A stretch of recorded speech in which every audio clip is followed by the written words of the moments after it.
Donc comme je le disais, donc bienvenue déjà sur ce webinaire au niveau de l'occasion de la fête de la science, où on va parler donc de l'Observatoire des saisons. Donc plus dans le détail, comment cela va fonctionner? Eh bien, vous allez avoir une présentation avec des questions en direct sur un outil qui s'appelle WooClap. Donc cet outil, il va falloir y accéder de votre côté. Alors, vous avez plusieurs possibilités. Soit vous pouvez avoir votre ordinateur et un smartphone ou une tablette à proximité. Vous allez pouvoir suivre d'une part la présentation qu'on va vous faire et puis d'autre part répondre aux questions avec votre smartphone ou votre tablette sur l'outil WooClap. Ça, c'est la première possibilité. Sinon, vous pouvez aussi ouvrir deux fenêtres sur votre ordinateur pour avoir d'une part la présentation que vous allez donc pouvoir suivre comme ça, et puis sur la deuxième fenêtre, répondre aux questions. Et donc, il faudra juste naviguer entre ces deux fenêtres. Donc là, on va vous laisser voilà, le temps de pouvoir vous connecter à cet outil WooClap. Donc, si vous avez une tablette, un smartphone, vous pouvez directement utiliser le QR code ici. Ou alors, il suffit tout simplement de taper l'adresse qui est indiquée ici, donc www.wooclap.com/Provence-FDS. On appelait ça donc pour la fête de la science pour aujourd'hui. Donc, normalement, si vous accédez à cette adresse mail ou si vous utilisez ce QR code, vous allez arriver sur une page où on va vous demander d'enregistrer un pseudonyme pour pouvoir ensuite répondre aux questions. Donc là, vous pouvez mettre ce que vous voulez pour pouvoir participer. L'idée étant simplement voilà, qu'on puisse avoir de quoi vous identifier au moment de la participation.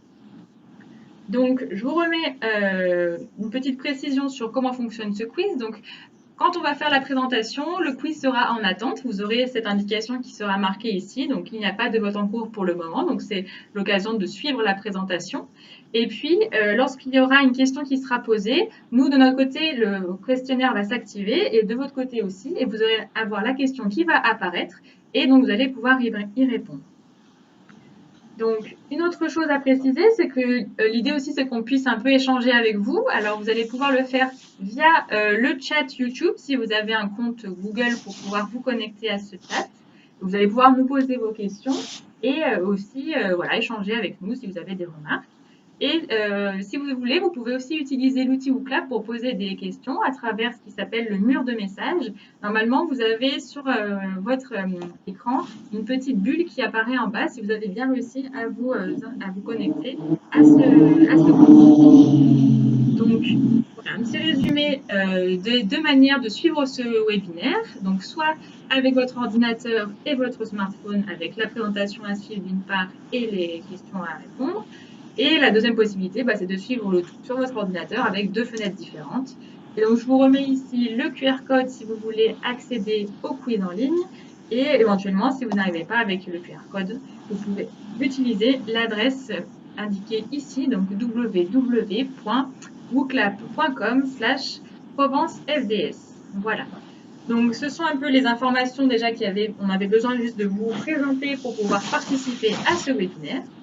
Donc, je vais les laisser peut-être quelques instants pour pouvoir laisser le temps à tout le monde, encore une fois, de s'installer.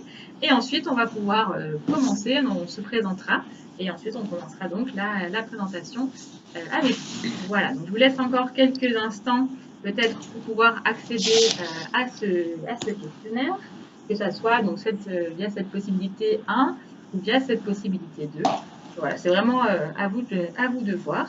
Le plus simple pour vous, le plus confortable pour vous pour suivre les deux en parallèle. Donc voilà, n'hésitez pas à vous installer.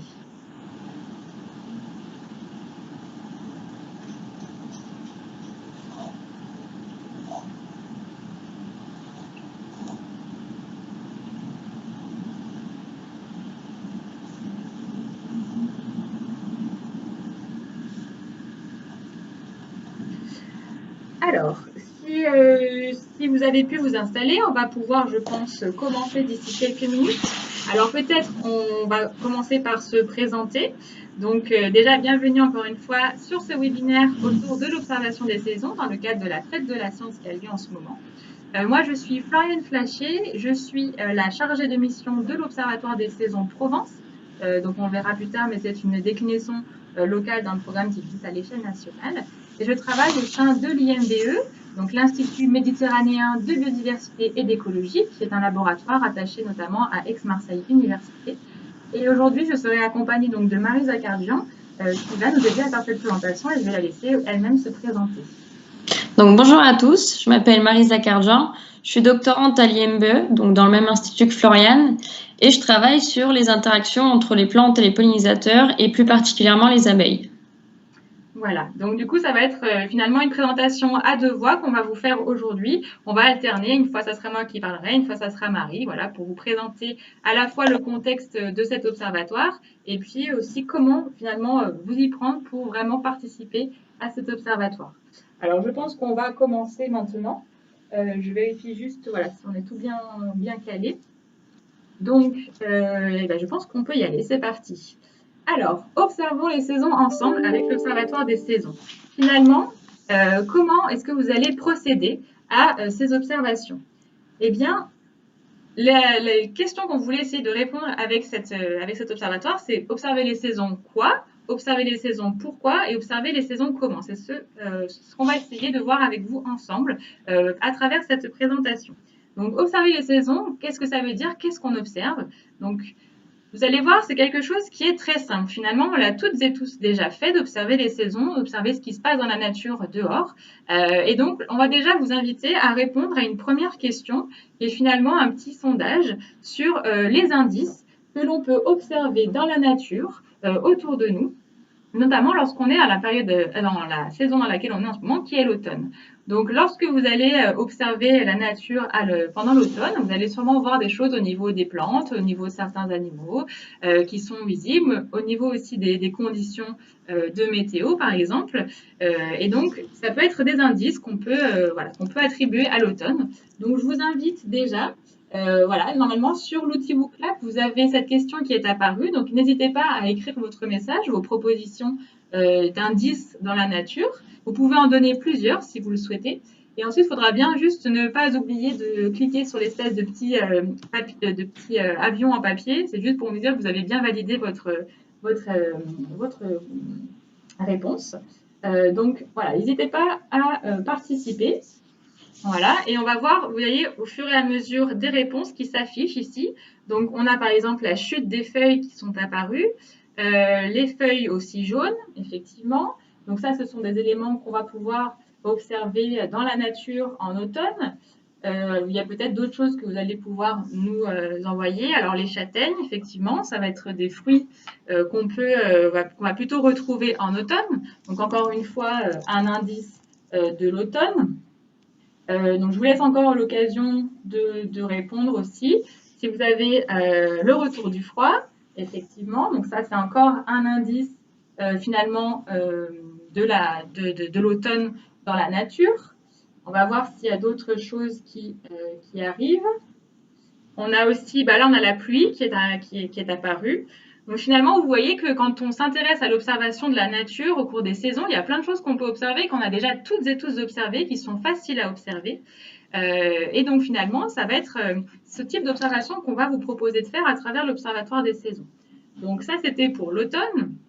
Et puis, bien sûr, il va y avoir d'autres choses qu'on peut observer au cours des différentes saisons. Donc, il y a aussi des événements qui vont se produire plutôt au niveau des animaux. Alors, avec des animaux qui vont migrer, comme certains oiseaux, par exemple, qui vont aller dans des pays plus chauds pendant les périodes plus fraîches chez nous, ou d'autres animaux qui vont éventuellement aussi hiberner.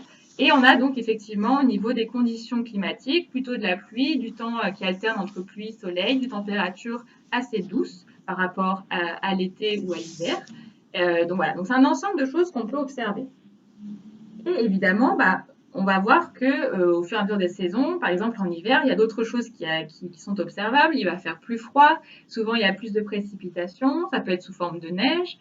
Au niveau du vivant, c'est une période qui est un peu plus calme pour le coup, avec les plantes notamment qui vont être un petit peu au repos, avec des arbres qui présentent des bourgeons.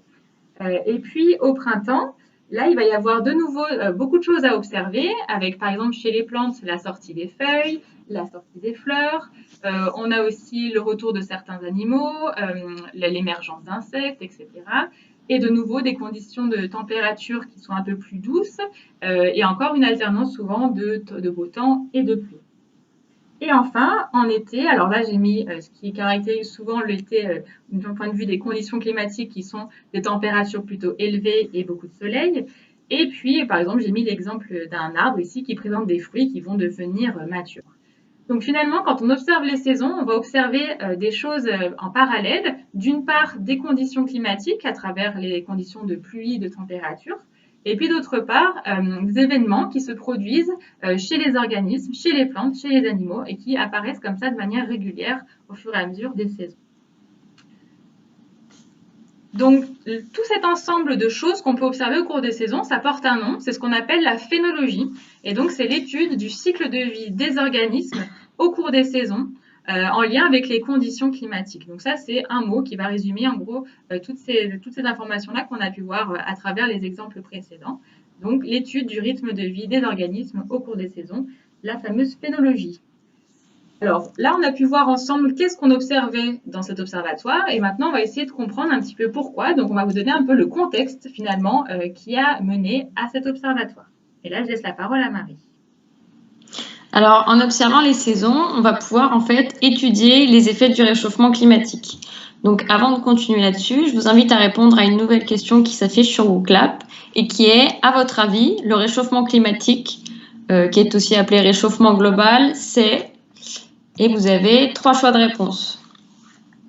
Donc, petit A, c'est une augmentation de température globale observée sur Terre depuis environ 100 ans qui suit des cycles naturels.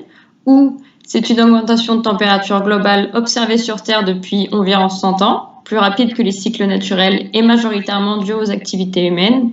Ou encore, la réponse C, il n'y a pas de réchauffement global. Voilà. Donc, n'hésitez pas à donner votre avis. Hein. L'idée, c'est vraiment qu'on puisse échanger sur tout ça. Donc, encore une fois, il n'y a pas de mauvaise réponse, on va dire. On est là pour apprendre, donc n'hésitez pas, même si vous ne savez pas, n'hésitez pas à répondre. On verra ensemble, voilà, si vous avez les bons éléments pour répondre.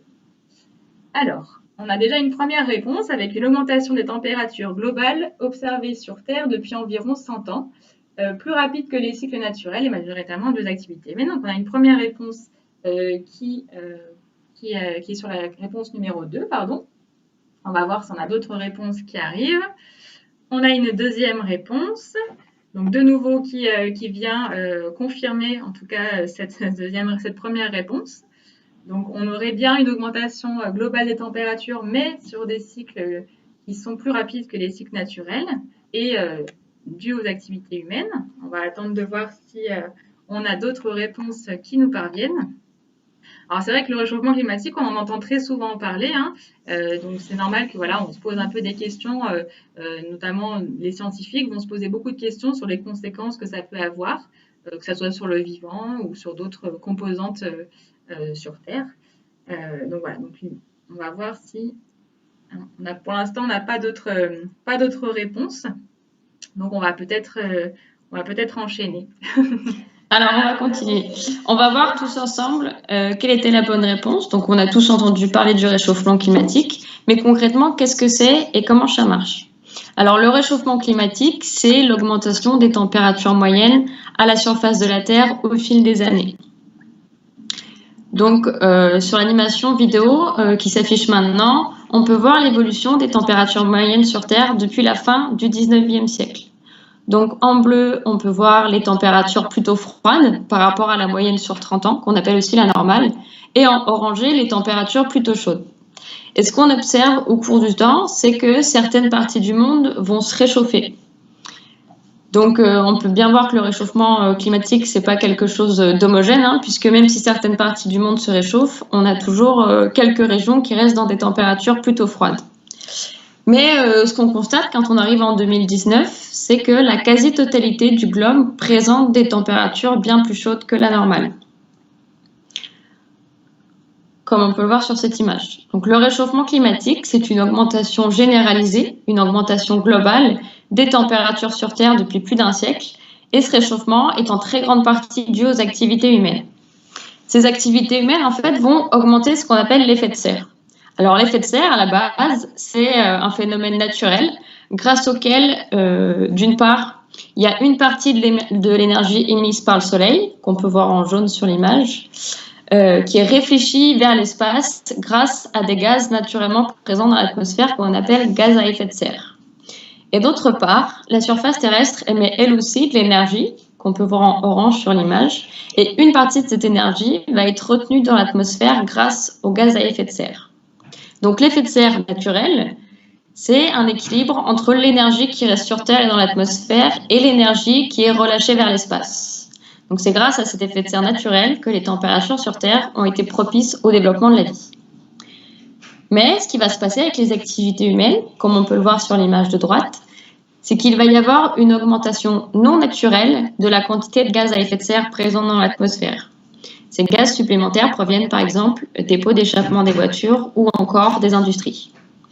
L'équilibre de l'effet de serre est donc rompu, c'est-à-dire que l'atmosphère va laisser de moins en moins d'énergie s'échapper vers l'espace, ce qui fait que les températures sur Terre vont progressivement augmenter.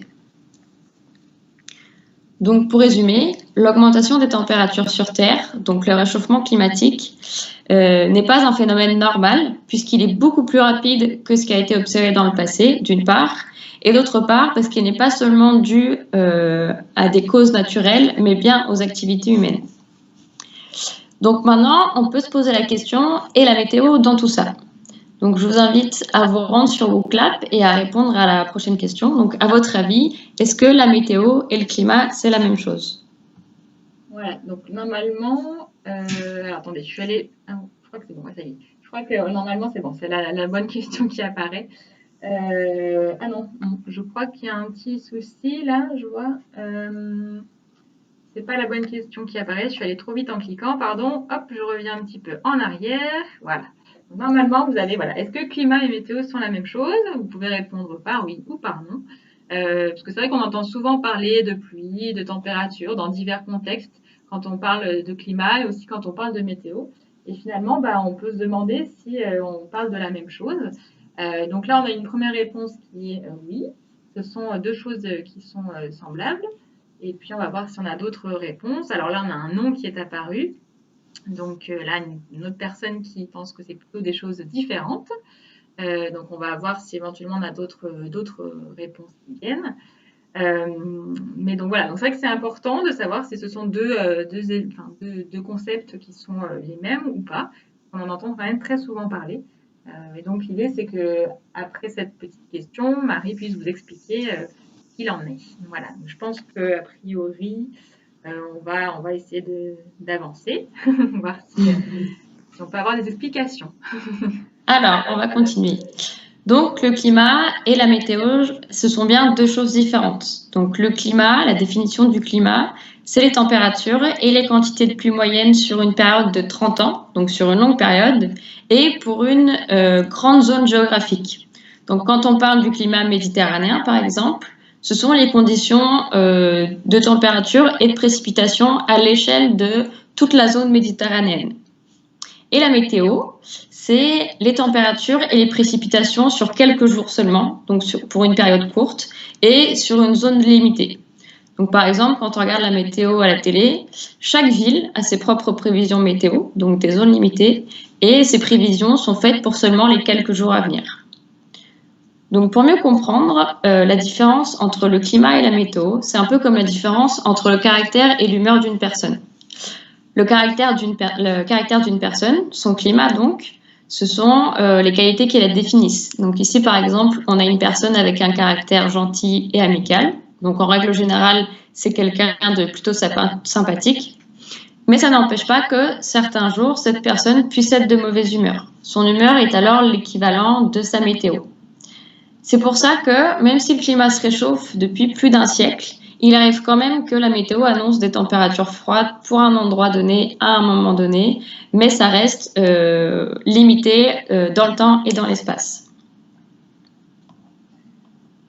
Donc là, on a pu voir ensemble qu'effectivement, on a bien une augmentation de la température globale sur Terre, mais finalement, peut-être que vous vous demandez, mais quel est le lien finalement avec les plantes ou les organismes dont on a pu parler juste au tout début de cette présentation?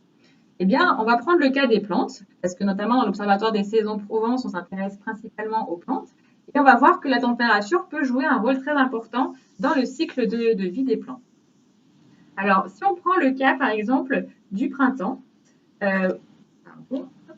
en fait, au printemps, juste avant le printemps, pendant la fin de l'hiver, Les arbres ou les plantes, de manière générale, sont encore dans des conditions de température, notamment des conditions environnementales qui sont assez rudes.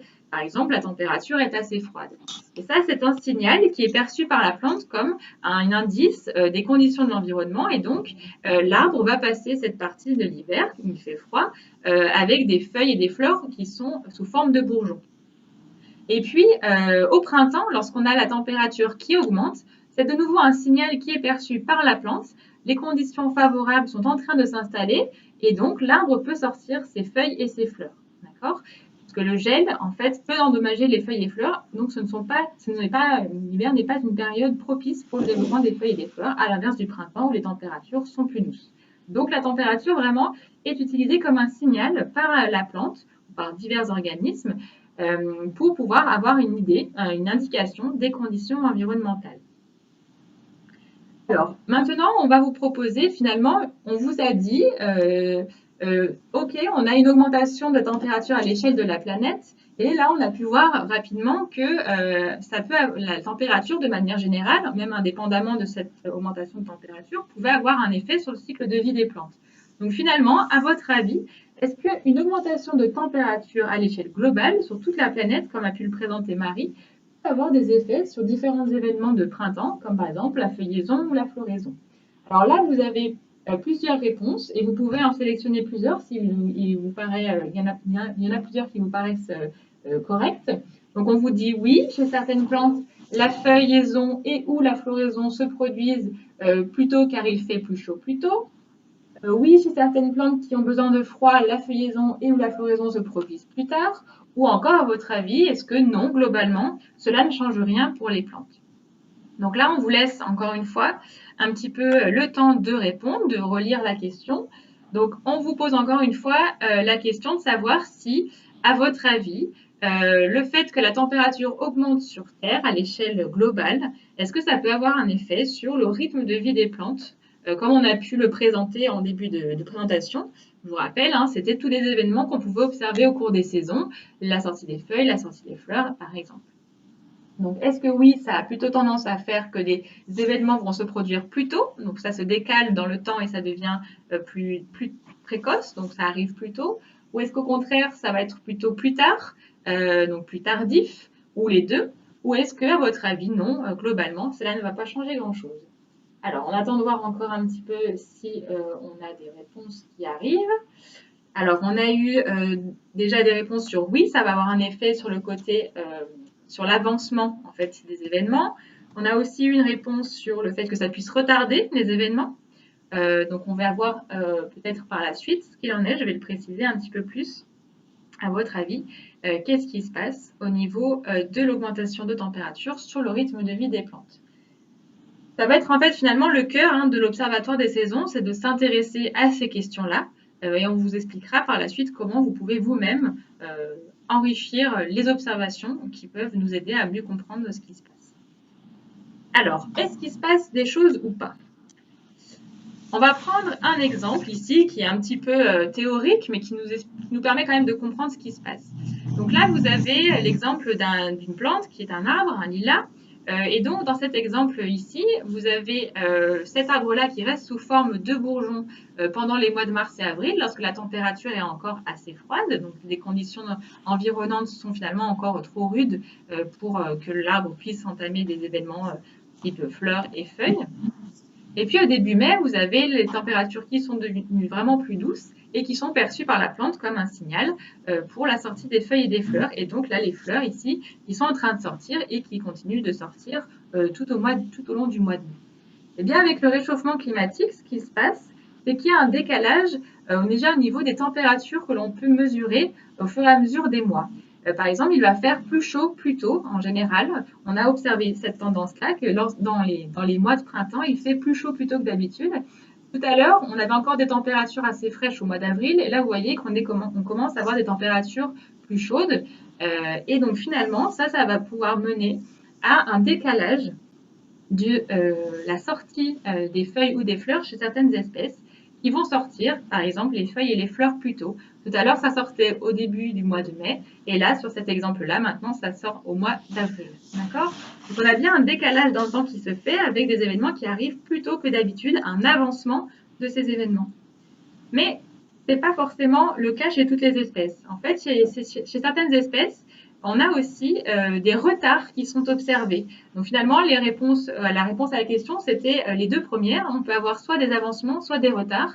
Et ça va être surtout observé chez des espèces qui sont confrontées à de grandes périodes de froid, notamment des espèces qui se trouvent en altitude, comme des conifères, ici avec l'exemple d'un épicéa. Et en fait, ces plantes-là, elles ont besoin d'accumuler une certaine quantité de froid, d'avoir un certain nombre de jours de froid avant de pouvoir sortir leurs feuilles. C'est leur signal à elles pour comprendre, pour, entre guillemets, se rendre compte que ce sont les bonnes conditions pour sortir leurs feuilles. Eh bien, lorsqu'il fait plus chaud plutôt que d'habitude, forcément, la période où il fait froid est réduite et donc elles attendent de plus en plus qu'elles aient accumulé assez de froid pour pouvoir sortir leurs feuilles, par exemple.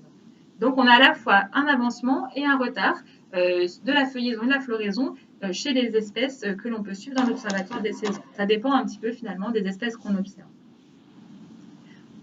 Donc ça, c'était un exemple de ce qui peut se passer. On n'a pas parlé des événements qui se passent en automne, mais on a un peu le même genre d'événements aussi, avec des événements de changement de couleur des feuilles qui peuvent être soit plus tardifs, soit plus précoces, donc en avance ou en retard par rapport à ce qui est observé habituellement. Alors, finalement, on peut se dire, d'accord, les plantes décalent leur cycle de vie, et finalement, et alors, est-ce que ça a une influence? Est-ce que ça a une importance? Eh bien oui, parce que ça peut influencer plusieurs aspects de la vie d'une plante. Par exemple, à son échelle, ça peut influencer sa croissance, sa survie et sa reproduction. Puisque sa croissance et sa survie vont être notamment très fortement liées au fait qu'elle puisse produire des feuilles, les feuilles avec lesquelles elle va pouvoir produire des sucres qui vont donc servir après à sa croissance. Et puis, la reproduction, ça va être notamment très lié à la production de fleurs, puisque les fleurs sont les organes reproducteurs chez beaucoup d'espèces de plantes. Et donc, ça peut influencer soit la reproduction parce que les fleurs sont sorties peut-être trop tôt, et donc elles ont eu un coup de gel et elles sont malheureusement, elles ont été endommagées, elles ne pourront pas se transformer en fruits et donc participer à la reproduction. Soit pour certaines plantes, ça peut être aussi une conséquence, ça peut être aussi de ne pas pouvoir rencontrer son bon pollinisateur au bon moment. Mais ça, on pourra éventuellement en parler par la suite. Mais donc, vous avez finalement différents aspects de la vie de la plante qui peuvent être influencés par ces décalages qui pourtant peuvent apparaître finalement peu importants de prime abord, mais qui le sont finalement assez importants. Alors, on vous propose une nouvelle question parce que là, on s'est intéressé, je vous ai rapidement expliqué pourquoi à l'échelle d'une plante, ça pouvait avoir son importance.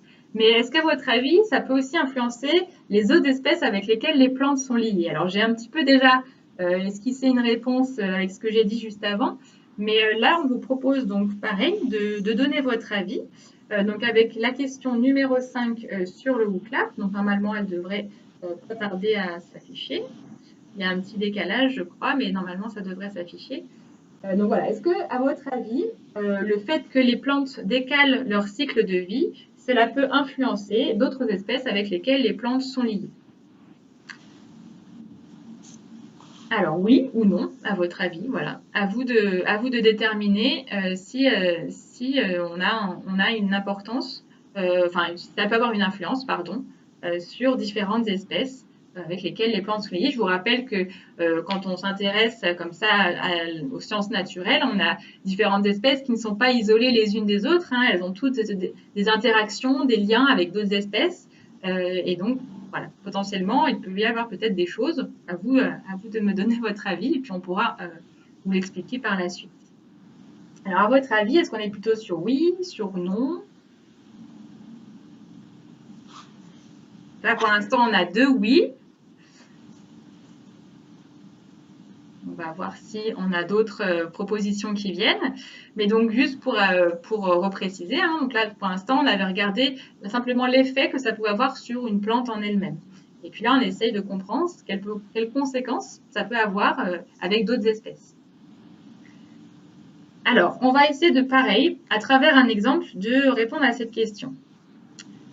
Donc, je vais vous présenter un exemple qui est assez connu dans le monde de la phénologie. Il a été assez étudié.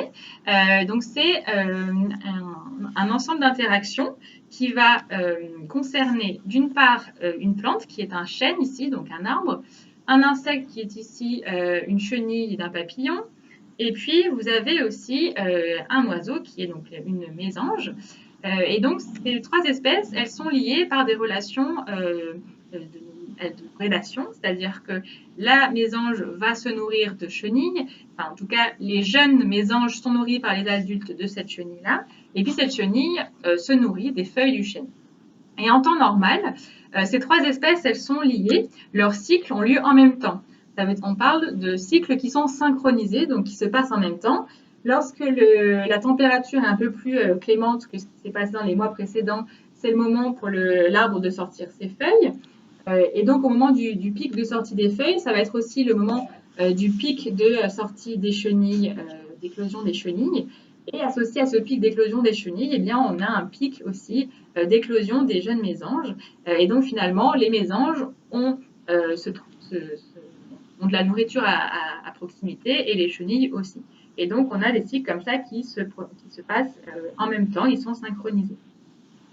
Avec le réchauffement climatique, en fait, ce qu'on observe, comme je le disais, c'est qu'il fait chaud plus tôt au mois de printemps, pendant les mois de printemps. Et donc, par exemple, tout à l'heure, on était au mois d'avril, il faisait encore assez frais, et puis là, il fait plus chaud plus tôt, donc il fait déjà un peu plus chaud au mois d'avril. Et on a des espèces, finalement, qui vont arriver à suivre ce décalage, comme on a pu le présenter jusqu'à maintenant. Donc, par exemple, on a le chêne qui va avoir tendance à suivre ce décalage, à sortir ses feuilles plus tôt que d'habitude. Et puis, les chenilles, étant un insecte, les insectes ont un développement qui est quand même assez aussi lié aux conditions de température dans l'environnement, et elle arrive à suivre aussi ce décalage. Et donc finalement, la chenille arrive toujours à se nourrir puisque son pic a lieu en même temps que la sortie des feuilles du chêne. En revanche, ce qui a été observé dans certains cas, c'est que les mésanges n'arrivaient pas à suivre ce décalage. Alors maintenant, on se rend compte de plus en plus qu'il y a des fois des populations de mésanges qui arrivent à s'adapter à ces changements. Mais en tout cas, on avait au départ observé un décalage qui se produisait, c'est-à-dire qu'on avait des espèces qui suivaient le changement comme la chenille et le chêne, mais d'autres qui n'y arrivaient pas. Et par exemple là, ça peut poser problème pour nourrir les jeunes, et donc ça peut poser des difficultés pour la survie ici de ces jeunes sur le long terme. Donc les cycles sont décalés les uns par rapport aux autres, et on dit qu'ils sont désynchronisés, c'est-à-dire qu'ils n'ont plus lieu en même temps, pour certaines espèces en tout cas.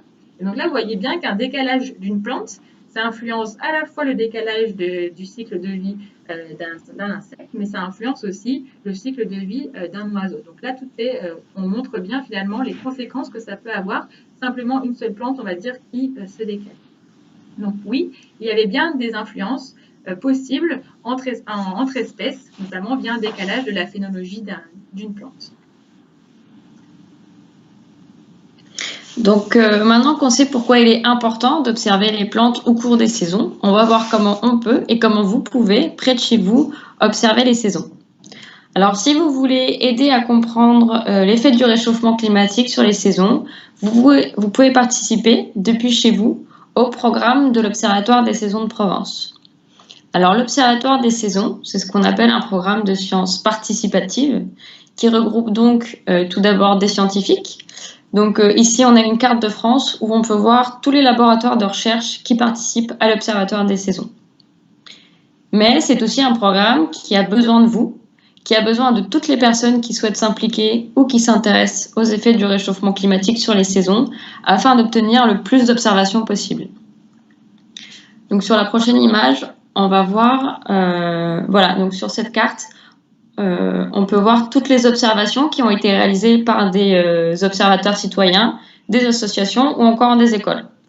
Et c'est donc grâce à vous, grâce aux observateurs citoyens, que l'Observatoire des saisons dispose de données sur l'ensemble du territoire.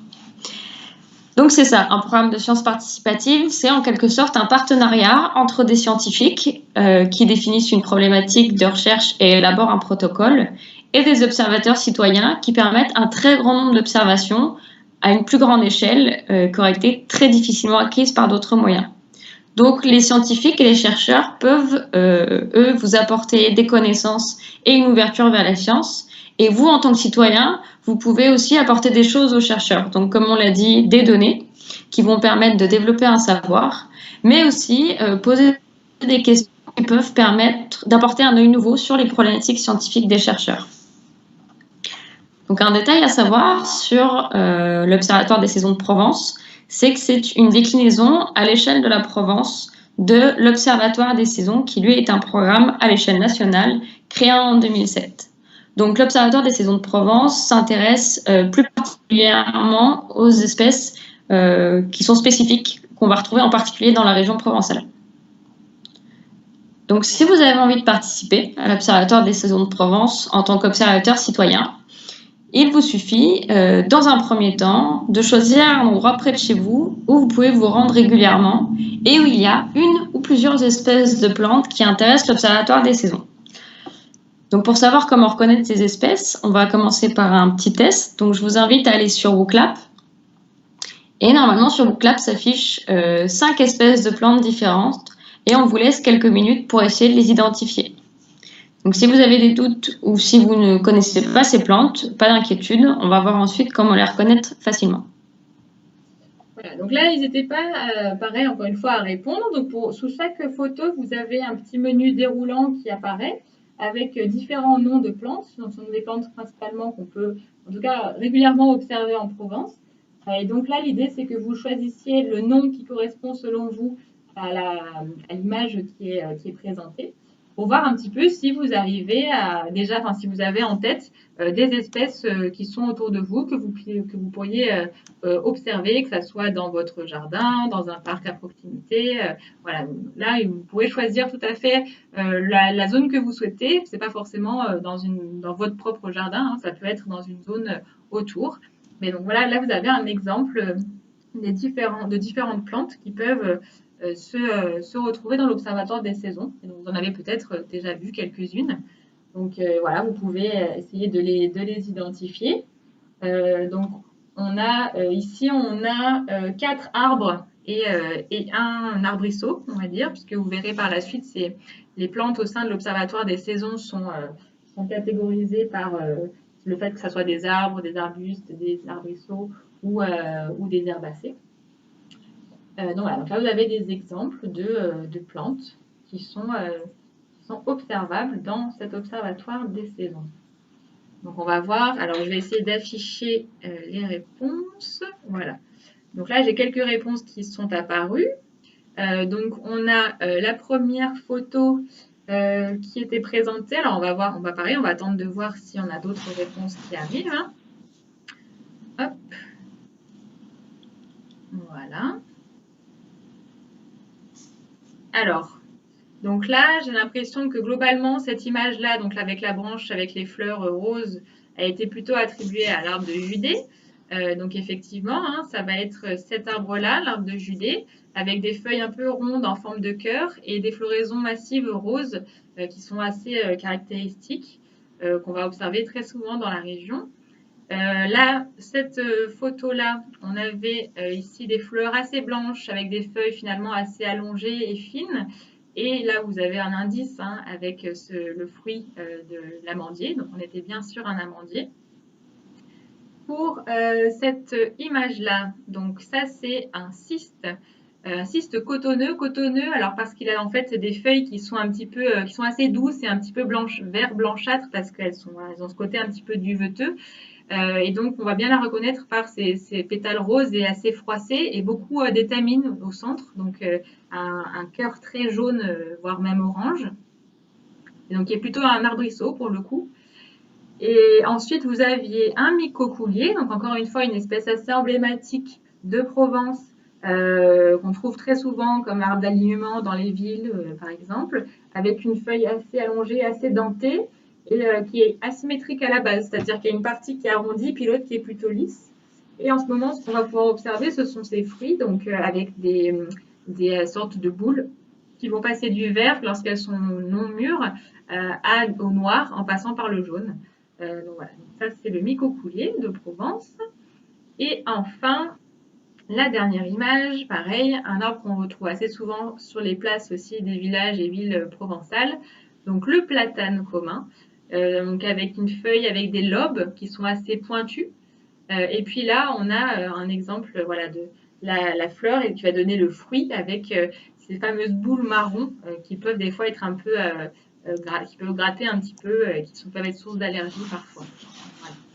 Donc voilà un petit peu pour cet aperçu des différentes, de quelques espèces qui sont suivies dans l'ODS. Bien sûr, il y a d'autres espèces que vous pourrez suivre si vous en avez envie. Donc pour savoir quelles plantes justement observer près de chez vous, l'Observatoire des saisons met à disposition sur Internet des fiches, donc des sortes de cartes d'identité de chaque espèce de plante qui est suivie dans le cadre du programme. Bon, parce qu'évidemment, il serait très difficile de s'intéresser à toutes les plantes qui sont présentes en Provence. C'est pourquoi l'Observatoire des saisons de Provence a sélectionné une liste prédéfinie de plantes qu'on va pouvoir observer. Donc pour chacune de ces fiches, vous avez tout d'abord une description de l'espèce. Ensuite, vous avez quelques photos qui peuvent vous aider à les identifier. Donc par exemple, une photo des fleurs, des feuilles ou des fruits. Et enfin, vous avez un calendrier sur lequel s'affichent les périodes propices à l'observation de cette espèce. Donc une fois qu'on a repéré une ou plusieurs plantes près de chez soi, le but c'est d'aller les observer régulièrement pour voir comment elles évoluent et comment elles se transforment au fil des saisons. Alors on va pouvoir faire ces observations sur deux types de plantes.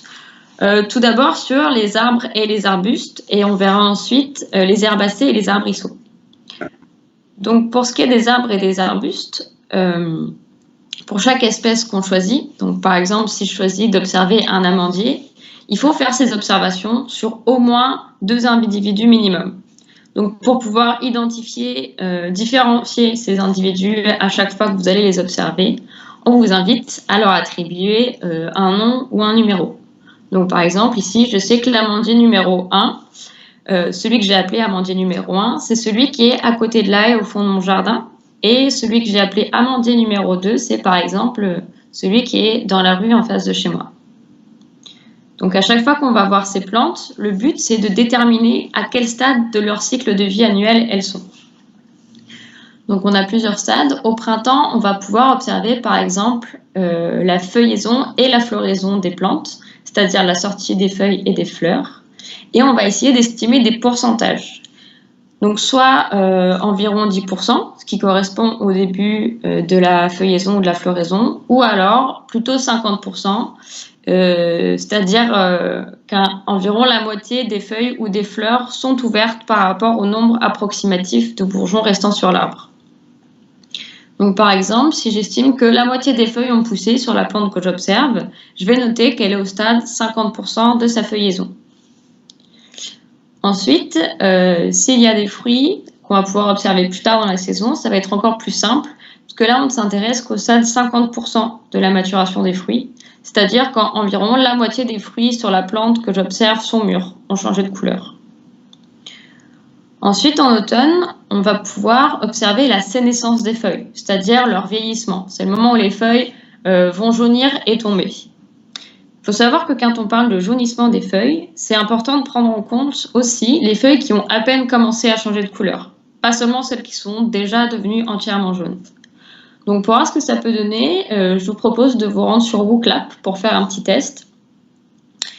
Et là, on vous propose en fait quelques photos de la même feuille pendant sa sénescence. Et le but du jeu, c'est de déterminer sur laquelle de ces photos on commence à observer un jaunissement. Donc là, vous avez simplement à cliquer sur la partie de la photo où vous pensez, enfin, la feuille sur laquelle vous pensez qu'il y a eu un changement de couleur par rapport à la feuille, on va dire, de référence, qui est celle qui est soulignée en noir ici, donc vraiment tout à gauche de cet ensemble de feuilles. Donc il vous suffit normalement de cliquer sur l'image, sur la feuille voilà, sur laquelle vous pensez qu'il y a eu un changement de couleur. Et normalement, ça va apparaître quand on va commencer à observer les résultats de notre côté là, sur mon écran. Ça devrait apparaître. On va avoir des petits points qui vont apparaître sur les différents endroits où vous aurez cliqué, selon là où vous aurez estimé qu'il y a eu changement de couleur. Donc, il faut bien penser qu'un changement de couleur des feuilles, comme le disait Marie, c'est pas forcément quelque chose qui est déjà très tranché entre du vert et du jaune ou du vert, du orange. Ça peut être, c'est très progressif. Et en fait, déjà quand on commence à percevoir une petite nuance vers le jaune, c'est que le processus a déjà commencé, la sénescence a déjà commencé, et donc vous pouvez commencer à faire vos observations. Mais ça peut être assez subtil, et il faut avoir quand même bien en tête à quoi correspond le vert d'origine, entre guillemets, le vert de la feuille de votre arbre. Et donc, pour avoir une idée, ce qui est pas mal, c'est de regarder un petit peu aux alentours du mois de juin, à quoi ressemble le vert de vos feuilles, le vert de base, on va dire, pour que vous ayez ça en tête et que lorsque vous allez faire vos observations de sénescence, vous puissiez vous dire, ah oui, bah là, j'avais cette couleur-là en juin, maintenant je vois bien que ça a changé de couleur. Un autre moyen de vous aider aussi, c'est de faire, si vous n'êtes pas encore à un moment qui est trop avancé dans la sénescence, c'est de faire un petit nuancier de couleurs sur votre arbre quand vous avez encore des feuilles très vertes et puis des feuilles encore assez jaunes. Et comme ça, vous pouvez avoir un petit peu un aperçu des différentes couleurs qui sont balayées par l'arbre, on va dire. Alors, j'arrive, voilà, je voulais présenter les résultats. Voilà, donc je vais juste agrandir très rapidement la fenêtre pour qu'on ait un petit peu plus un aperçu. Donc là, on a 2 personnes qui ont répondu, qui ont dit que c'était plutôt sur cette image-là qu'on avait un changement de couleur des feuilles. Alors, je vais juste réenlever les résultats, voilà, pour qu'on puisse voir l'image. Donc, je ne sais pas ce que vous en pensez pour la plupart, mais c'est vrai que globalement, hein, quand on compare les deuxième et troisième feuilles par rapport à la première, on a l'impression qu'on est quand même globalement sur du vert qui reste vert. Et puis quand on passe à la quatrième feuille, là on perçoit quand même davantage un changement de couleur avec du jaune qui apparaît. Donc pour moi, on avait plutôt voilà, estimé que c'était cette feuille-là, la quatrième ici, là, qui correspondait à vraiment un changement de couleur au niveau de cette feuille. Donc, voilà.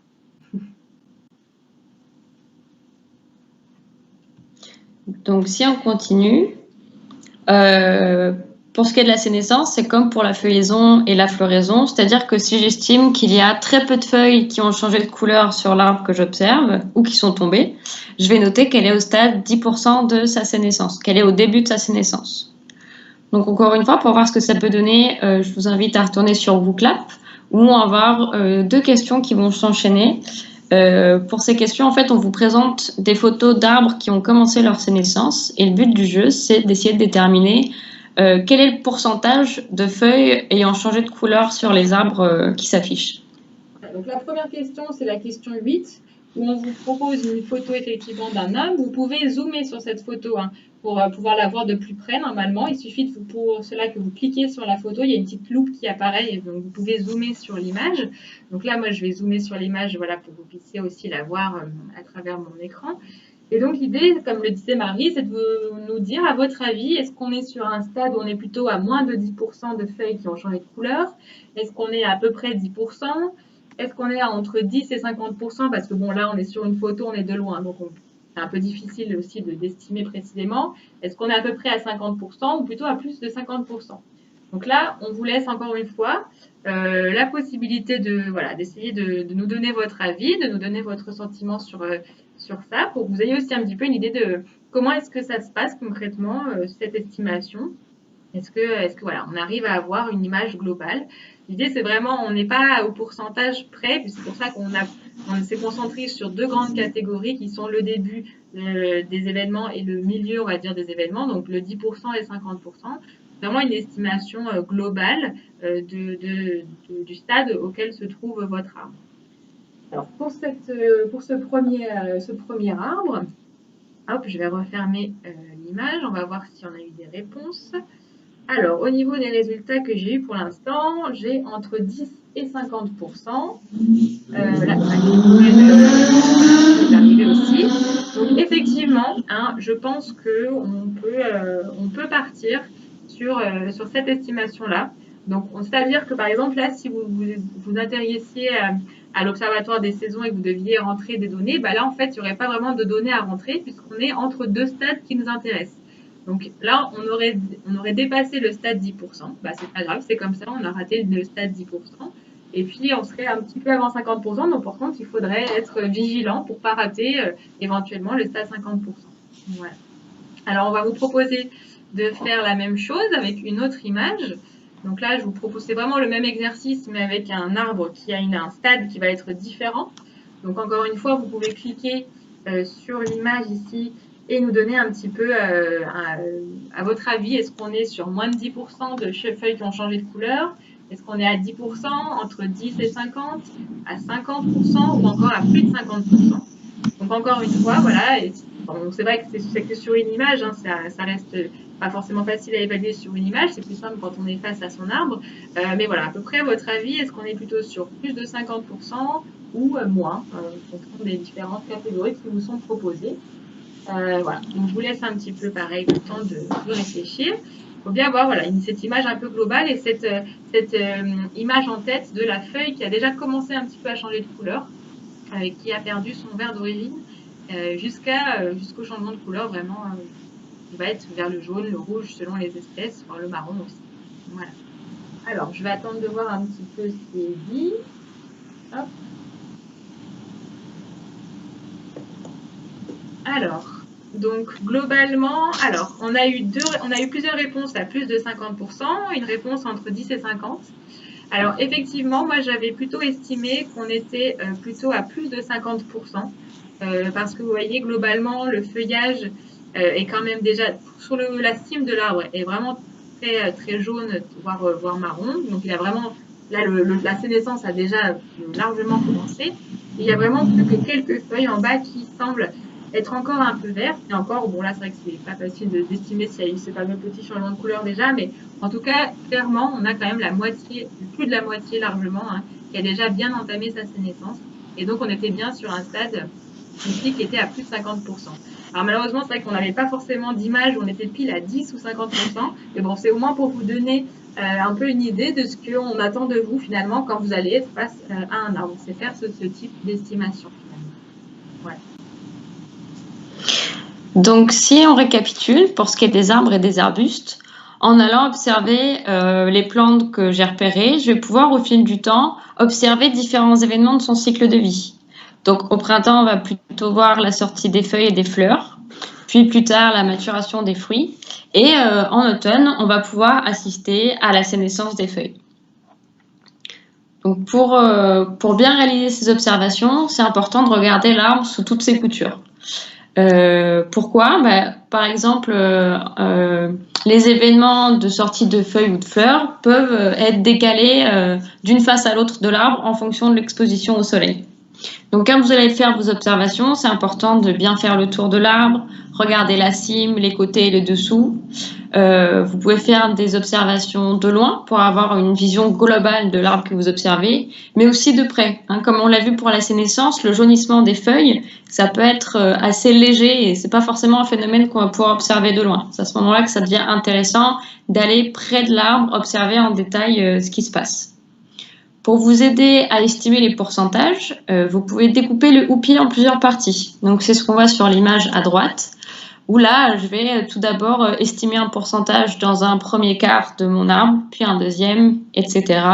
Et je vais ensuite moyenner ces estimations. Et enfin, pour ce qui est des grands arbres, vous pouvez vous aider de jumelles. Ça peut être pratique. Comme on le disait pour la sortie des fleurs, en fait, on va compter le nombre de fleurs en fonction du nombre de bourgeons qui restent sur l'arbre. Et si l'arbre est un peu haut, ça va être difficile d'observer ces bourgeons et c'est à ce moment-là que les jumelles interviennent. Donc on peut aussi faire ces observations sur une deuxième catégorie de plantes qui sont cette fois-ci les herbacées et les arbrisseaux. Donc pour les herbacées et les arbrisseaux, le but c'est de repérer des patchs d'environ 20 mètres carrés et c'est ces patchs qu'on va venir regarder régulièrement. Et là pour les herbacées et arbrisseaux, l'événement qui nous intéresse, c'est le moment où les premières fleurs vont commencer à sortir dans ces patchs d'environ 20 mètres carrés. Donc voilà, et à chaque fois que je vais faire mes observations, je vais noter, comme on l'a dit, le stade que j'ai observé, également de quelle espèce de plante il s'agit. Est-ce que c'est des observations qui ont été réalisées sur l'individu numéro 1 ou sur l'individu numéro 2.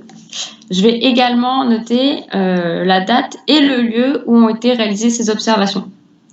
C'est pourquoi on vous conseille, quand vous allez faire vos observations sur le terrain ou près de chez vous, de prendre des cahiers pour noter toutes ces informations, de quoi noter. Parce que la dernière étape, ça va être de rentrer ces données sur le site de l'Observatoire des saisons afin qu'elles soient à la disposition, qu'elles soient disponibles pour les chercheurs, tout simplement.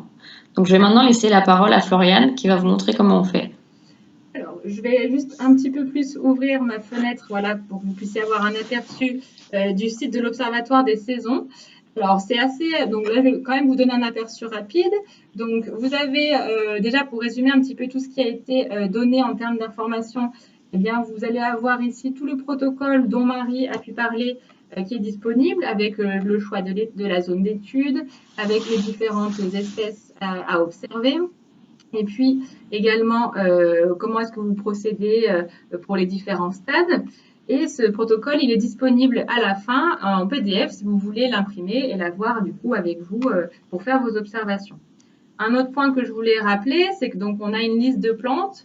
Alors, on a aussi des animaux qui sont suivis. On n'en a pas parlé jusqu'à maintenant. On s'est focalisé sur les plantes parce que l'Observatoire des saisons est plutôt orienté sur l'observation des plantes. On a beaucoup plus d'espèces de plantes à observer que d'animaux. Mais si vous avez des animaux à observer comme certains oiseaux, certains insectes, vous pouvez aussi vous lancer. Et donc, comme le disait Marie, vous avez ici un ensemble, voilà, la liste des espèces réparties selon différentes catégories, donc arbres, arbustes, et au niveau des arbres, il y a aussi les fruitiers qui ont leur catégorie à part, même si ça reste des observations d'arbres. Et puis, vous avez la partie herbacées, arbrisseaux ici. Et donc, effectivement, pour chaque arbre, vous avez ici, si vous cliquez sur une espèce, l'arbre de Judée par exemple, là, vous avez cette fameuse fiche qui vous permet de reconnaître l'individu et de savoir un petit peu dans quelle zone, dans quelle phase vous vous trouvez au niveau des stades à observer. Et puis, vous pouvez avoir, si vous cliquez sur fiche observation ici, que vous l'ouvrez dans un nouvel onglet, vous avez la fiche avec les différents stades que vous pouvez encore une fois avoir avec vous puisqu'elles sont imprimables, directement utilisables voilà, sur le terrain si vous voulez voilà, avoir un support avec vous pour faire vos observations. Alors, un autre point que l'on voulait voir avec vous, hop, je vais revenir sur le site, c'est la partie pour la saisie des données et je viens de me rendre compte que je ne me suis pas connectée à mon compte. Donc, je vais me connecter simplement. Je ne me rappelle plus tout à fait de mon mot de passe. Donc, il va falloir que je cherche mon mot de passe. Sinon, attendez.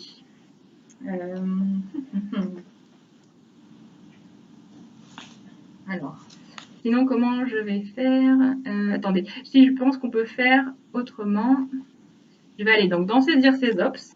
Il suffit voilà, d'aller dans l'application ici, Saisir ses ops. Et normalement, il y avait on peut s'identifier, voilà. Si vous voulez avoir un petit peu un aperçu de comment ça fonctionne, donc vous pouvez entrer, c'est ce qui est écrit ici dans la petite partie en gris, vous pouvez écrire des mots ici, à la fois en nom d'utilisateur et en mot de passe, et ça va vous ouvrir une session un petit peu, voilà, comment dire, de démonstration, tout simplement pour voir un petit peu comment ça se passe. Donc, quand vous avez fait vos observations dans votre zone d'observation, eh bien, vous allez accéder à l'application ici, après avoir cliqué sur Saisir ses ops. Et dans l'application, vous allez avoir voilà, ça qui s'ouvre et vous allez avoir finalement déjà d'une part à rentrer des informations sur la station sur laquelle vous allez vouloir faire des observations. Donc, vous allez lui donner un nom, vous allez indiquer une commune, une ville, éventuellement des coordonnées géographiques, même si vous avez la possibilité de placer directement sur la carte la zone de vos observations et donc ça remplira normalement automatiquement les coordonnées géographiques. Donc ça, c'est la première étape. Mais là, on va passer sur des sessions de démonstration qui sont déjà enregistrées pour vous montrer un petit peu à quoi ça ressemble. Donc après, sur le côté, vous allez avoir vos différentes zones d'observation. Vous pourrez en avoir une, deux, trois, selon vos envies.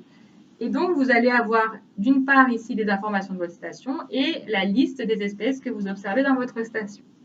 Si par exemple, ici, on clique sur l'amandier, on va avoir une idée voilà, des observations qui ont pu être faites. Alors là, c'est une session test. On a eu un seul amandier qui était observé, mais normalement, il faut qu'on ait au moins 2 individus. Et puis, vous pouvez remonter dans le temps sur les observations faites au niveau de cet individu.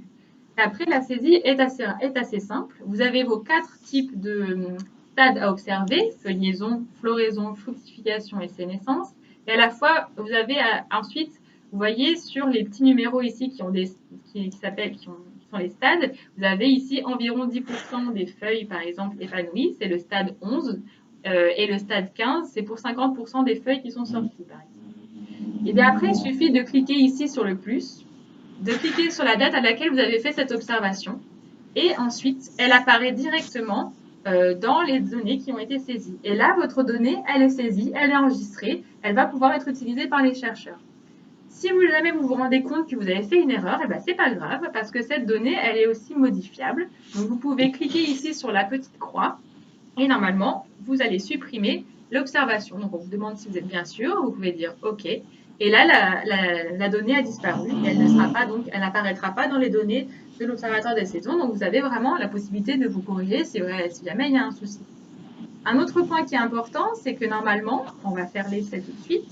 Là, si par exemple, je mets un peu n'importe quoi, on va corriger, on va se mettre dans la sénescence, ça sera plus correct. On va dire qu'on a observé un événement de sénescence, là, par exemple aujourd'hui, au 9 octobre, eh bien vous voyez qu'on peut rajouter un deuxième événement de sénescence pour le même arbre. Donc ça, en fait, c'est une possibilité qui a été ajoutée parce qu'avec le changement climatique, on observe qu'il y a des événements qui apparaissent des fois 2 fois dans l'année, alors que ça ne devrait pas être le cas. Et donc finalement, là, vous avez la possibilité de mettre 2 fois la même information, en tout cas 2 fois 2 dates différentes. Si jamais, par exemple, vous avez observé 2 événements de sénescence, 2 événements de feuillaison à des moments différents. Vous pouvez aussi indiquer avec le petit point d'exclamation l'absence de certains événements. Alors attention, ce n'est pas quand vous avez raté un événement, c'est vraiment quand vous avez observé régulièrement votre plante et que vous êtes rendu compte qu'il n'a jamais eu de feuilles, de fleurs ou d'autres événements. Ça, encore une fois, c'est des anomalies qu'on observe avec le réchauffement climatique et qui sont importantes pour les scientifiques de connaître. Donc voilà un petit peu pour la saisie des données, c'est vraiment très simple. Et après, je voulais vous montrer rapidement, parce que je vois qu'on commence à arriver à la fin de ce webinaire, de quelques éléments. Donc, vous pouvez avoir, après avoir saisi vos observations, un retour sur les observations faites par les différentes personnes qui participent. Donc, vous pouvez avoir une idée de, ici, les observations saisies, toute espèce confondue au cours de l'année. Vous pouvez trier par année, vous pouvez trier par espèce, par type d'événement, par région aussi également. Et si vous voulez savoir aussi un peu plus d'informations, vous pouvez cliquer sur chaque rond qui correspond à un enregistrement. Quelle est l'espèce qui est concernée? Quel est le stade qui a été observé? À quelle date? Et si vous êtes connecté, vous pouvez même avoir la personne qui a rempli qui a saisi la donnée. Donc ça, c'est intéressant. Ça permet d'avoir un petit peu une idée de ce que la communauté d'observateurs a fait. Vous avez aussi des informations qui peuvent être intéressantes, qui sont des petits graphiques. Notamment, je vais montrer celui-là, qui sont les évolutions des stades par année, par espèce. Donc, encore une fois, là, vous allez saisir l'espèce qui vous intéresse et le stade qui vous intéresse. Et puis, vous pouvez voir un petit peu au cours du temps comment est-ce que ces événements, est-ce qu'ils changent, est-ce qu'ils se modifient ou pas au cours du temps. Donc là, en fait, ce sont les dates d'observation de ces différents événements en fonction des années. Et donc, lorsqu'on va avoir tendance à quand on a des diminutions dans le temps, c'est que en fait, ça se produit plus tôt que d'habitude. Et quand ça a tendance à augmenter, c'est qu'au contraire, ça se produit plus tard que d'habitude. Donc là, ces données-là, elles viennent directement des données qui sont saisies, comme on a pu le faire juste avant. Et un dernier point sur le site, c'est la partie lettres de printemps, qui en fait vous permet tous les ans, une fois par an, on produit une lettre de printemps qui vous donne un petit peu des informations sur quelles ont été les espèces les plus observées pendant l'année, quels ont été les observateurs qui ont récolté le plus de données, quels sont les nouveaux outils qu'on met à votre disposition, des interviews de chercheurs, des interviews d'enseignants, parce que c'est aussi un programme qui est beaucoup mis en place dans les écoles. Donc voilà, donc vous avez un petit peu un aperçu ici de ce qui est fait de ces données au fur et à mesure qu'elles sont saisies.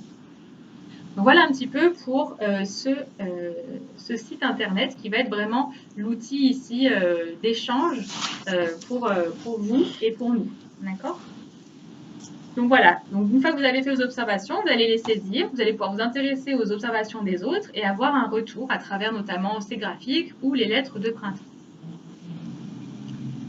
Alors, finalement, quel est l'intérêt de l'Observatoire des saisons? Pour conclure un petit peu, ça va être en lien avec l'intérêt des programmes de sciences participatives de manière générale. C'est-à-dire que là, c'est l'occasion pour les scientifiques de sensibiliser le grand public à de la recherche et puis à de la recherche sur des thématiques environnementales qui sont actuelles, comme le changement climatique. Ça permet aussi, comme l'avait dit Marie, de récolter beaucoup de données à de grandes échelles de temps et d'espace, parce qu'à l'échelle de d'uniquement des chercheurs, Et finalement, vous n'aurez pas la possibilité de récolter autant de données et probablement pas sur autant de temps parce qu'ils ne sont pas assez nombreux. Donc là, finalement, on fait appel voilà, à toute la force des citoyens pour pouvoir récolter beaucoup de données et sur de longues périodes. Ça permet aussi de mobiliser certains savoirs qui sont présents, que certains citoyens peuvent avoir et qui ne sont pas toujours des fois facilement accessibles ou facilement, en tout cas, il y a un échange qui n'est pas toujours simple entre les scientifiques et les citoyens qui ont ces savoirs, avec des personnes qui, des fois, observent la nature et ont pris des notes depuis très longtemps. Et bien ça peut tout à fait intéresser les chercheurs. Que ce soit des personnes professionnelles ou même des naturalistes, voilà, enfin toute personne qui a un certain savoir sur ces observations-là est bienvenue, c'est des choses qui nous intéressent. Et puis voilà, dans la globalité, c'est vraiment s'ouvrir au grand public, créer du lien, ce lien entre scientifiques et citoyens. Finalement, la science étant là pour quand même pour la société. Du point de vue des participants, ce qui revient souvent, c'est le fait d'avoir une certaine fierté de contribuer à un programme scientifique, avec un sentiment d'être utile parce que vous participez à la collecte des données. C'est un sentiment des fois aussi de faire un acte citoyen. C'est aussi l'envie de développer et de mobiliser ses connaissances. Ça rejoint un petit peu ce que j'ai dit jusqu'à présent. Parce que quand vous allez observer des arbres ou des plantes, vous allez peut-être observer des oiseaux aussi ou des insectes. Et donc ça va peut-être étoffer aussi toutes ces connaissances-là. Et puis, il y a aussi l'envie de se reconnecter à la nature parce que, comme on le disait au tout début, finalement, observer des saisons, c'est des choses qu'on a toutes et tous déjà fait, mais finalement, des fois, sans s'en rendre vraiment trop compte, sans prendre vraiment le temps de le faire. Et là, on vous propose finalement de vraiment prendre le temps de faire ces observations. Et donc, en globalité, c'est vraiment faire partie d'une communauté, d'un projet commun, qui soit coopératif et d'intérêt général. Et pour rappel, les observateurs des saisons, c'est une grosse communauté. Depuis 2017, on a 4 900 inscrits et on a eu plus de 20 000 observations. Donc, c'est vraiment, si vous inscrivez, c'est faire partie de cet ensemble de personnes, voilà, pour ce projet commun et coopératif. Donc pour finir, on voulait insister sur le fait qu'il ne faut surtout pas que vous ayez peur de mal faire ces observations.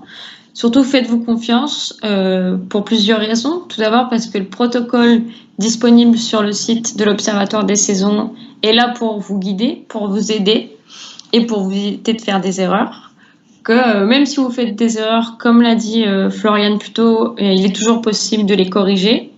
Et sur le site internet, vous pouvez également poser des questions aux chercheurs qui vont pouvoir vous répondre. Et nous, en tant que chercheurs, on a également les moyens de contrôler les données si besoin. Et surtout, de plus en plus d'études ont montré que si le protocole est clair et accessible, les données qui proviennent de programmes de sciences participatives sont d'aussi bonne qualité que celles récoltées par des spécialistes. Donc faites-vous confiance, encore une fois, toute observation que vous pouvez faire est utile et valorisable et on a besoin de vous pour continuer à faire vivre l'Observatoire des saisons. Voilà, donc écoutez, là on arrive à la fin du webinaire. On vous remercie déjà pour votre attention et pour vos réponses au questionnaire. Ça a permis de rendre les choses de manière plus interactive. On vous remet ici donc le site de l'ODS et de l'ODS Provence. C'est sur le même site, simplement j'ai oublié de vous montrer, je peux le faire rapidement. Vous avez en fait sur le site de l'Observatoire des saisons, vous avez donc l'accueil qui est la petite maison bleue ici en haut à droite, qui vous emmène sur la page globale de l'Observatoire des saisons nationales. Et puis lorsque vous allez vers la droite, vous avez un onglet orange ODS Provence. Et donc là, vous avez la partie plus spécifique à l'ODS Provence, qui est pour le moment la seule déclinaison locale de ce programme. Si vous avez besoin d'aide, comme on le disait, vous pouvez nous contacter. En particulier, l'Observatoire des saisons de Provence bénéficie d'une chargée de mission, donc moi-même, que vous pouvez contacter à travers cette adresse mail ici, donc odsprovence@imbe.fr. Donc, si vous avez des questions, vous pouvez directement me contacter à travers cette adresse mail. Cette vidéo sera évidemment disponible par la suite sur la chaîne YouTube de l'Observatoire des saisons de Provence. J'en profite aussi pour vous indiquer que nous avons fait une petite vidéo avec Marie sur des observations au niveau du campus Saint-Jérôme-Étoile de l'Université Aix-Marseille, donc sur des espèces que l'on suit nous-mêmes en tant qu'observateurs pour l'observatoire. Et donc, on vous présente aussi quelques petits conseils pour faire des observations de ces naissances. Donc, elle est disponible sur la chaîne YouTube de l'ODS, donc vous pouvez y accéder après si vous le souhaitez. Et après, je voulais voir si jamais vous avez des questions, hein, c'est le moment. Vous pouvez participer à travers soit le chat, soit je vais regarder sur le mur de messages s'il y a des mots, mais j'ai l'impression que pour l'instant, il n'y a pas de mots. Mais en tout cas, voilà, n'hésitez pas, si vous avez, là, on a quelques minutes pour poser des questions. N'hésitez pas à poser des questions à travers le chat. Sinon, en attendant de voir s'il y a des questions qui viennent, il y a quelques questions qui reviennent assez régulièrement, donc je peux en profiter pour en parler. Pourquoi est-ce qu'il faut observer plusieurs individus? Eh bien, parce que en fait, un individu, il a sa propre réponse finalement aux conditions de l'environnement, et donc il peut des fois ne pas être représentatif de l'espèce que vous observez. Et donc, ça nous permet d'avoir plusieurs individus, ça nous permet d'avoir une meilleure estimation de ce qui se passe chez cette espèce-là. C'est un peu comme si on voulait, nous, estimer, par exemple, la taille moyenne d'une classe. Voilà, on ne prendrait pas qu'une seule personne pour estimer la taille globale, la taille moyenne. On prendrait plusieurs personnes. C'est un petit peu pareil. Là, on prend plusieurs individus. Et pourquoi est-ce qu'il faut bien les identifier? C'est-à-dire que quand vous faites une observation sur un arbre, il faut bien toujours revenir à cet arbre. Quand vous savez que c'est l'individu numéro 1 qui a fleuri à telle date, eh bien, quand vous revenez pour les observations de ses naissances, il faut qu'on sache bien que c'est aussi cet individu numéro 1. Parce que justement, du fait de cette réponse propre de chaque individu, il faut qu'on puisse vraiment bien associer les observations à chaque individu. Donc ça, c'est une autre question qui revient souvent. Si vous avez raté un événement au cours de la saison, c'est pas grave. C'est pas parce que voilà, là en ce moment c'est la sénescence, mais vous avez raté ces observations-là que c'est pas pour autant que vous n'allez pas pouvoir faire les observations du printemps ou de la maturation des fruits en été.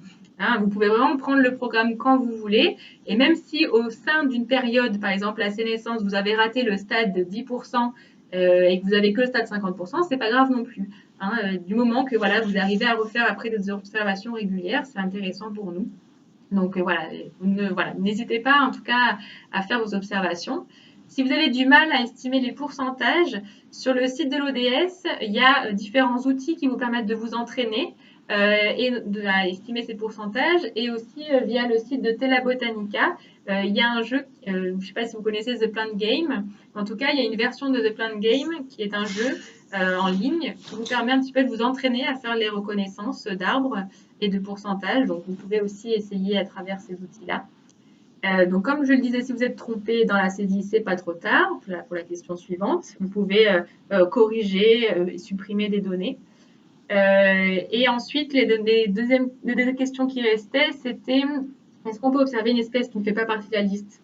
Malheureusement, non. Hein, comme le disait Marie, on a une liste qui a été prédéfinie pour avoir quand même une certaine quantité de données par espèce. Donc, on ne peut pas pour l'instant se permettre de sortir de cette liste-là. Donc, il faut vraiment avoir à proximité de chez vous au moins une espèce de la liste. Mais il y a quand même beaucoup de choix. Donc, normalement, vous devriez trouver des choses qui vous intéressent. Et enfin, est-ce que si vous n'avez pas rentré les données tout de suite, est-ce que c'est trop tard? Encore une fois, non. Vraiment, vous pouvez saisir les données quand vous le voulez, quand vous le pouvez. Le plus tôt étant le mieux, effectivement, pour nous, parce que nous, comme ça, on a les données le plus tôt possible. Mais bon, voilà, ça peut attendre quelques temps. Si vous avez oublié de le faire, vous ne l'avez pas fait dans la foulée, c'est pas grave, vous pouvez le faire après coup, il n'y a aucun problème. Voilà un petit peu pour les questions qu'on a le plus souvent. Je ne sais pas s'il y a d'autres questions. J'ai l'impression que sur le forum, sur le chat, il n'y a pas trop de questions et sur le mur non plus. Donc, je pense qu'on va terminer là. Donc, encore une fois, merci à vous de votre attention. J'espère que ça vous a intéressé, que ça vous a donné envie de participer. Et donc, encore une fois, n'hésitez pas à vous inscrire, à participer. On a besoin de vous et toute observation que vous allez pouvoir saisir est la bienvenue et est importante. Donc, j'en profite aussi pour remercier les organisateurs de la Fête de la Science 2020 en Région Sud qui nous ont beaucoup aidés pour faire ce webinaire. Merci à vous.